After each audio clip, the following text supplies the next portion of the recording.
সুপ্রিয় শিক্ষার্থী বন্ধুরা, সবাইকে বাংলা সম্ভারের পক্ষ থেকে জানাই স্বাগত। প্রতিনিয়ত বাংলা সম্ভার বাংলা ভাষা, সাহিত্য, ব্যাকরণ এবং বাংলা শিক্ষাকে সহজ সরল করার লক্ষ্যে নিয়মিত কাজ করে যাচ্ছে।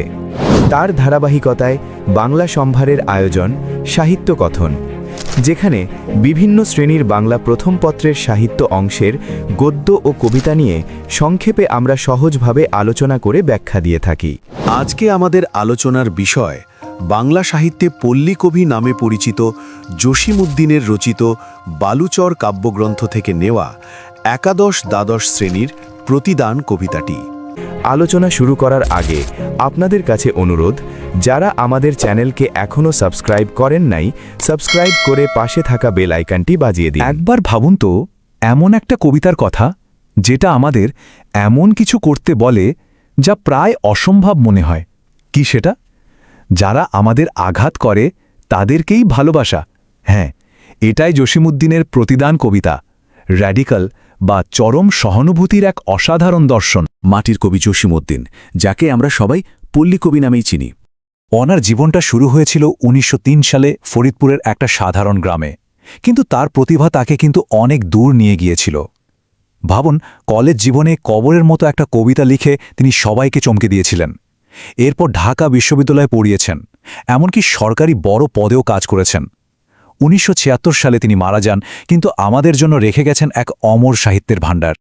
এখন যে জিনিসটা সবচেয়ে ইন্টারেস্টিং সেটা হলো তার উপাধি পল্লী কবি। এটা কিন্তু শুধু একটা ট্যাগলাইন বা নাম না, তার প্রতিটা লেখা, প্রতিটা কবিতা বাংলার গ্রামের জীবনের একদম ভেতর থেকে উঠে আসা। ওই যে গ্রামের সরল জীবন, প্রকৃতির সাথে মানুষের যোগাযোগ, আর সেখানকার মানুষের মধ্যে যে একটা গভীর মায়া, মমতা, সহানুভূতি, সেটাই ছিল তার লেখার মূল ভিত্তি। আর ঠিক ওই জায়গা থেকেই কিন্তু প্রতিদানের মতো একটা কবিতার জন্ম হতে পারে। তার নকশিকাঁথার মাঠ বা সজনবাদিয়ার ঘাটের কথা তো আমরা সবাই জানি, এগুলো তো বিশ্বজুড়ে প্রশংসা পেয়েছে। আর আজকে আমরা যে কবিতাটা নিয়ে কথা বলছি, প্রতিদান, সেটা নেওয়া হয়েছে তার বালুচর নামের কাব্যগ্রন্থ থেকে। আর এটা থেকে কি বোঝা যায়?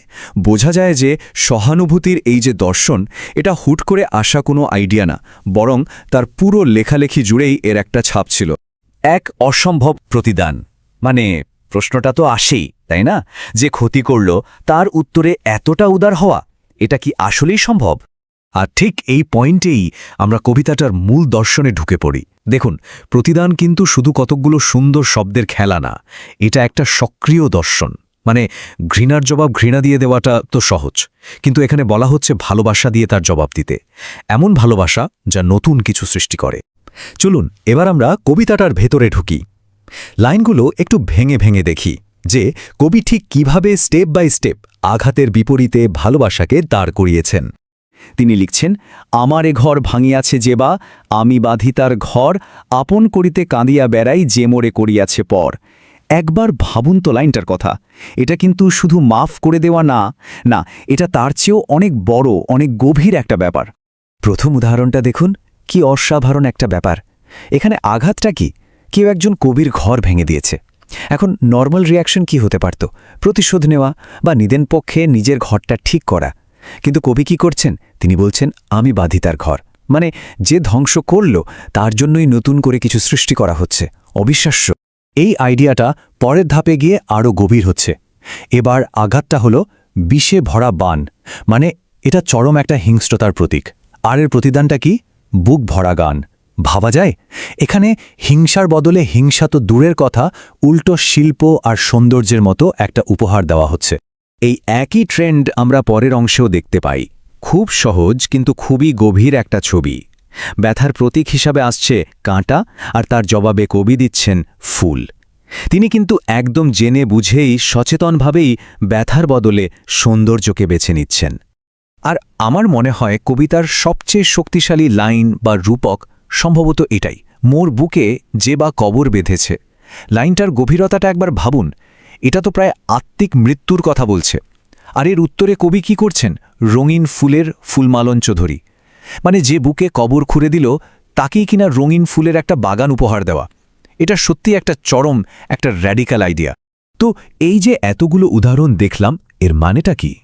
এখানেই আমরা আমাদের আলোচনার শেষ পর্বে চলে আসছি, সুন্দর পৃথিবীর স্বপ্ন। এই ছোট ছোট প্রতিদানগুলো আসলে একটা অনেক বড় স্বপ্নের অংশ। কবিতাটার মূল বার্তাটা যদি আমরা দেখি তাহলে দাঁড়ায় এই রকম: ক্ষুদ্র স্বার্থকে বিসর্জন দিয়ে পরার্থপরতার মধ্যেই প্রকৃত সুখ ও জীবনের সার্থকতা নিহিত। আরও সহজ করে বললে, নিজের ছোটখাটো লাভ লোকসান ভুলে গিয়ে যখন আমরা অন্যের জন্য কিছু করি, তখনই জীবনের আসল আনন্দটা খুঁজে পাওয়া যায়। এটাই হলো প্রতিদান কবিতার মূল কথা বা সারমর্ম। তাহলে সব মিলিয়ে প্রতিদানের দর্শনটা ঠিক কি দাঁড়ালো? প্রথমত, এটা শুধু মাফ করে দেওয়া না, তার চেয়ে অনেক বেশি কিছু। এটা হলো সক্রিয় ভালোবাসা বা অ্যাক্টিভ লাভ। এর মানে হলো যে ক্ষতিটা করল তার জন্য নিজে থেকে ভালো কিছু করা, আর এর জন্য অবশ্যই নিজের ইগো বা অহংকে বিসর্জন দিতে হয়। এই বিশ্বাসটা রাখতে হয় যে একমাত্র সহানুভূতি একটা সুন্দর পৃথিবী গড়তে পারে। আর এটাই আমাদের নিয়ে যায় কবিতাটার চূড়ান্ত লক্ষ্যে। ব্যাপারটা কিন্তু শুধু নিজের মানসিক শান্তির জন্য নয়। এই দর্শনের আসল উদ্দেশ্য হল এমন একটা সমাজ, এমন একটা পৃথিবী তৈরি করা যেখানে ঝগড়া, বিবাদ বা সংঘাতের চেয়ে সহানুভূতির জয় হবে। আমাদের চ্যানেলের ভিডিও ও আলোচনাগুলো যদি আপনাদের ভালো লাগে, তাহলে লাইক ও সাবস্ক্রাইব করতে ভুলবেন না এবং বন্ধুদের মাঝে শেয়ার করুন। ধন্যবাদ।